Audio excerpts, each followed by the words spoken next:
Dubai की यात्रा समाप्त करके मैं आज ही लौटा हूँ और मुझे ये बताती हुई खुशी है कि दुबई में और मिडिल ईस्ट में भारतीयों ने जो स्थान बनाया है वो गर्व करने के लायक है। दुबई के व्यापार में हमारे प्रवासी भारतीयों की बहुत बड़ी भागीदारी है और उनका एक अलग प्रभाव है। और जहां तक इस यात्रा का सवाल है, दुबई और मिडिल ईस्ट की काफी बड़ी कंपनियों ने, समूहों ने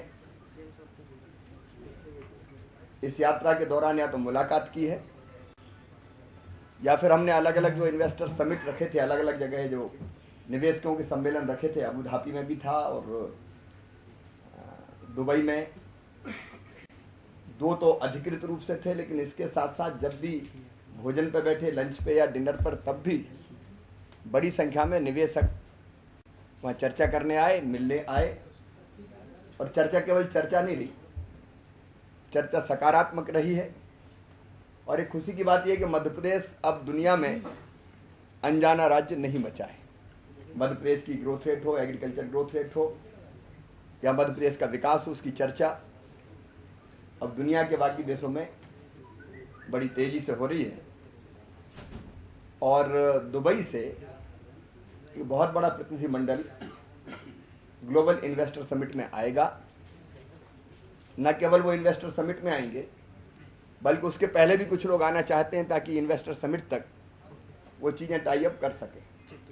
अब यात्रा में जिन महत्वपूर्ण लोगों से चर्चा और बातचीत हुई है, उनकी सूची हम सर्कुलेट करेंगे। सारे नाम पढ़ने की मैं समझता हूँ आवश्यकता नहीं है, लेकिन जिन प्रमुख लोगों ने वहाँ मुलाकात की है, निवेश की इच्छा प्रकट की है, कंपनियों से जो बातचीत हुई है, वो आपको मैं सर्कुलेट करूँगा। मुख्य रूप से फूड प्रोसेसिंग का क्षेत्र, स्वास्थ्य सेवाओं का क्षेत्र, दवाइयों के निर्माण का क्षेत्र,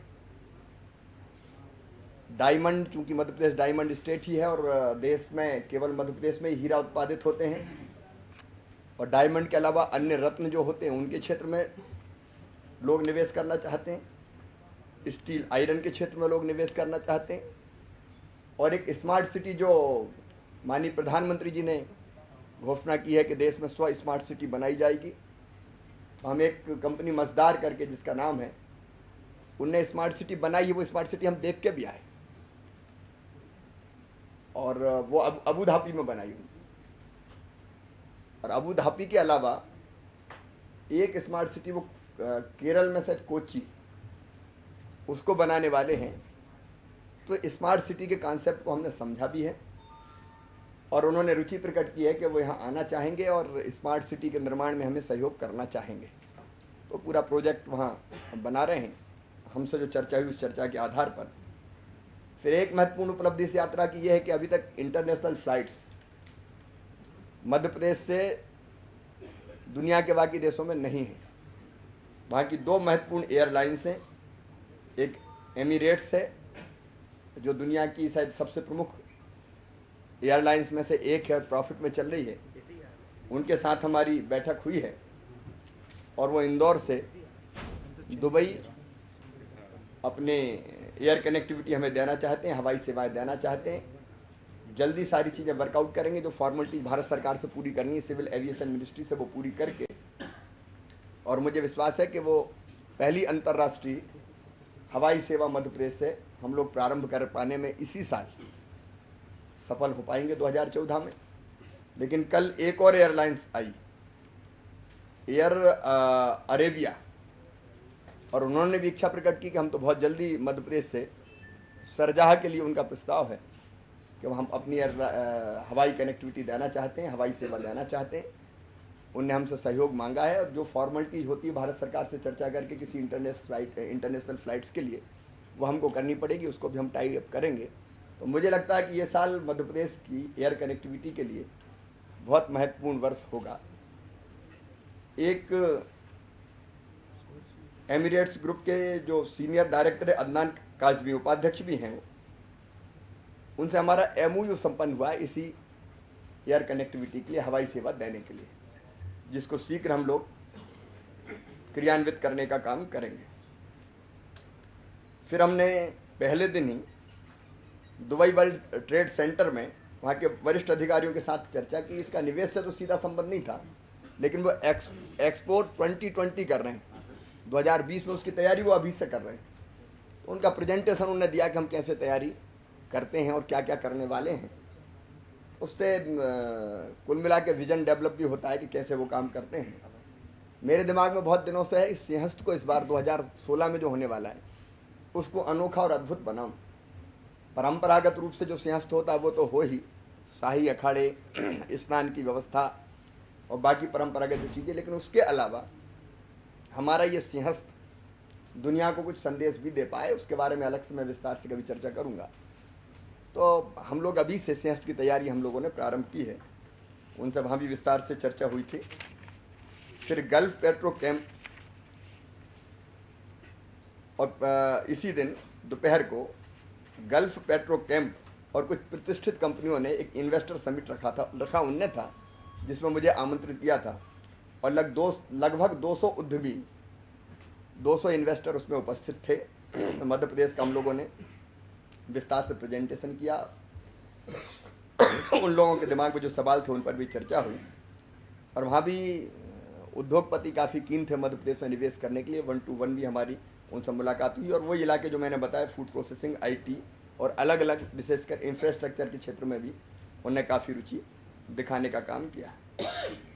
फिर शाम को इंडिया बिजनेस प्रोफेशनल ग्रुप है, उसके 250 प्रतिनिधियों के साथ इंटरेक्टिव सेशन हमारा हुआ, और वो लगभग 8:15 बजे शुरू होकर 11:30 बजे तक चला। आमतौर पर उसको 10 बजे समाप्त होना था, लेकिन निवेशकों की रुचि इतनी ज़्यादा थी, सवाल जवाब और 1-to-1 मुलाकात, चर्चा, बातचीत, और लगातार रात के 11:30 बजे तक चलता रहा। और उनमें से कई मित्रों ने, मैंने जिनकी सूची की बात कही है, यहाँ आने की इच्छा प्रकट की है। फिर यात्रा के दूसरे दिन मजदार सिटी, जो मैंने बात बताई, स्मार्ट सिटी के बारे में बात हुई। उन्होंने एक और महत्वपूर्ण काम किया ऊर्जा संरक्षण के क्षेत्र में, एनर्जी इफिशिएंट बिल्डिंग और अन्य महत्वपूर्ण क्षेत्रों में वो रिसर्च कर रहे हैं। वैकल्पिक ऊर्जा के क्षेत्र में निवेश करने की, विशेषकर सोलर, विंड, इस क्षेत्र में निवेश करने की उन्होंने इच्छा जताई है। उनका प्रतिनिधिमंडल भी जल्दी आएगा। फिर भारत के जो राजदूत है अबू धाबी में बैठते हैं, उन्होंने एक इंटरेक्टिव सेशन वहाँ आयोजित किया था, जिसमें वहाँ के अबू धाबी के प्रमुख उद्योगपतियों ने भाग लिया, और उन्होंने भी विशेषकर स्वास्थ्य के क्षेत्र में, फूड प्रोसेसिंग के क्षेत्र में अपनी रुचि प्रदर्शित की, और उनमें से भी कई लोगों ने आश्वस्त किया है कि वो ग्लोबल इन्वेस्टर समिट में आएंगे। यात्रा के अंतिम दिन दुबई मल्टी कमोडिटी सेंटर के पदाधिकारियों और सदस्यों के साथ विस्तार से चर्चा की गई। यहाँ विशेषकर हीरा, सोना और बाकी जितने रत्न हैं उससे संबंधित जो व्यवसायी है उनने इनको बनाया है, और इसमें कई बड़ी कंपनियाँ भारतीयों की है। ये देख के निश्चित तौर पर मुझे भी प्रसन्नता हुई। इंदौर में जेम्स और ज्वेलरी पार्क के बारे में उन्होंने जानकारी ली, और शीघ्र वो शुरू करें इसका उन्हें आग्रह किया। और वहाँ की जेम्स और ज्वेलरी की कंपनी यहाँ निवेश करना चाहती, भोपाल में भी, इंदौर में भी, और बाकी भी संभावनाओं की वो तलाश करना चाहती। इसी यात्रा में भोपाल में एक विश्व स्तरीय विश्वविद्यालय के को प्रारंभ किए जाने का भी एक प्रपोजल हमारे पास आया है। स्मार्ट सिटी का भी प्रेजेंटेशन इस बीच में वहाँ हुआ है। और लौटते मैं दुबई में जो बोहरा समाज है उनका बहुत आग्रह था, तो उनके बीच में मैं जाऊं। लगभग 1500 प्रतिनिधि उनके सम्मेलन में उपस्थित थे, जिनसे बातचीत हुई, और उनमें से कई मध्य प्रदेश के हैं। मुझे खुशी है कि केवल भारत नहीं, भारत में भी मध्य प्रदेश से कई ऐसे सफल उद्यमी हैं जो आज देश के बाहर जाके काम कर रहे हैं। और इससे मेरा ये विश्वास और मजबूत होता है कि अगर हम अपने नौजवानों को ठीक सुविधाएं दे पाएँ, जो मुख्यमंत्री युवा स्वरोजगार जैसी योजना चला के हमने देने की कोशिश की है, तो वो कई क्षेत्रों में सफलता के झंडे गाड़ सकते हैं। मुझे ये बताते हुए खुशी है कि ग्लोबल इन्वेस्टर समिट की जो हमारी तैयारी चल रही है वो काफ़ी आगे बढ़ गई है, और पहली बार ऐसा हो रहा है कि 6 पार्टनर कंट्री हमारे इस ग्लोबल इन्वेस्टर समिट के लिए बने हैं। पिछली बार भी हम लोगों ने प्रयास किया था, लेकिन कोई कंट्री पार्टनर, कोई देश हमारा नहीं बना था। अब 6 कंट्री पार्टनरों ने 6 कंट्रीज ने पार्टनर के लिए हमें स्वीकृति दी है। Canada, south Africa, Mexico, Austria, England और ऑस्ट्रेलिया, ये 6 हमारे पार्टनर कंट्री होंगे। और साउथ अफ्रीका से तो वहाँ के जो 2 प्रीमियर है, जो chief minister head of state, उनके आने की स्वीकृति मिली है। वो पूरा डेलीगेशन लेके यहाँ आ रहे हैं। इसके अलावा अभी तक जो जानकारी है उसमें इन 6 के साथ साथ कुल मिला के 20 देशों के प्रतिनिधि इसमें भाग लेंगे। ये अब तक जानकारियाँ हमारे पास आई है।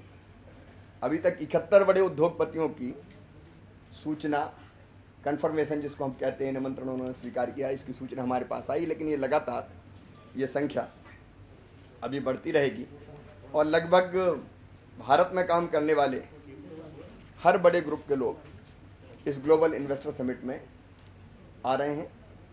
एक और खुशी की बात है, सिंगापुर के पूर्व प्रधानमंत्री श्री गोह चोक टोंग और सिंगापुर सरकार के 3 मंत्री 11 सितंबर को मध्य प्रदेश की यात्रा पे आ रहे हैं। आप जानते होंगे टोंग सिंगापुर के विजनरी लीडर हैं और आधुनिक सिंगापुर के निर्माण में उनकी सबसे बड़ी भूमिका है। उनका महत्व सिंगापुर में इसी से समझा जा सकता है कि आज भी वो एमिरेट्स सीनियर मिनिस्टर हैं और वो मार्गदर्शन करने का काम, जो सिंगापुर की सरकार होती है उसको मार्गदर्शन करने का काम करते हैं। वो 3 मिनिस्टर जो उनको लीड करते हुए वो मध्य प्रदेश में पहले तो दिल्ली में जाके प्रधानमंत्री जी से मिलेंगे, फिर 11 सितंबर को भोपाल में आके वो मुझसे भेंट करेंगे और यहाँ के पूरे परिदृश्य को वो समझने का काम करेंगे। सिंगापुर एक तरह से गेटवे है। जर्मन, आपके जापान हो, इंडोनेशिया हो, दक्षिण कोरिया हो, मलेशिया हो, वहाँ से अगर निवेश लाना है तो सारी बड़ी, चाइना हो, सारी बड़ी कंपनियों के हेड क्वार्टर सिंगापुर में है। तो एक तरह से वो गेटवे है इन्वेस्टमेंट के लिए, निवेश के लिए। और ये बहुत बड़ी हस्ती है जिनको बहुत इज्जत की नज़रों से पूरी दुनिया में देखा जाता है। उनका यहाँ आना भी हमारे ग्लोबल इन्वेस्टर समिट के लिए बहुत उपयोगी होगा। वहाँ कई ऐसी प्राइवेट बैंक्स हैं जो कम ब्याज पर कर्जा देने का काम करते हैं। हमारे यहाँ ब्याज की दरें 12, 13, 14% होती है और वहाँ ब्याज की दरें 4%, 3% होती है। उन्होंने ये रुचि प्रदर्शित की है कि हम इंफ्रास्ट्रक्चर के क्षेत्र में जो आपकी कंपनियाँ हैं उनको हम सस्ता लोन दे सकते हैं, क्योंकि भारत सरकार के थ्रू इस मामले को अंतिम रूप देना है। लेकिन अगर सस्ता लोन मिलेगा तो लागत घटेगी काफ़ी, लेकिन उसके बदले में वो ये चाहते हैं कि सरकार गारंटी दे, नहीं तो किसी को लोन दिया और फिर वो, तो उस तरह की कुछ चीज़ें ज़रूर उन्होंने कही है। हम उसका भी गंभीरता से अध्ययन करेंगे और अगर ये चीज़ टाई अप हो गई तो शायद हमारे यहाँ जो लोग निर्माण की गतिविधियों में लगे हैं उनको सस्ता लोन भी मिल सकता है। लेकिन ये संभावना है जिसकी जानकारी मैंने आपको दी।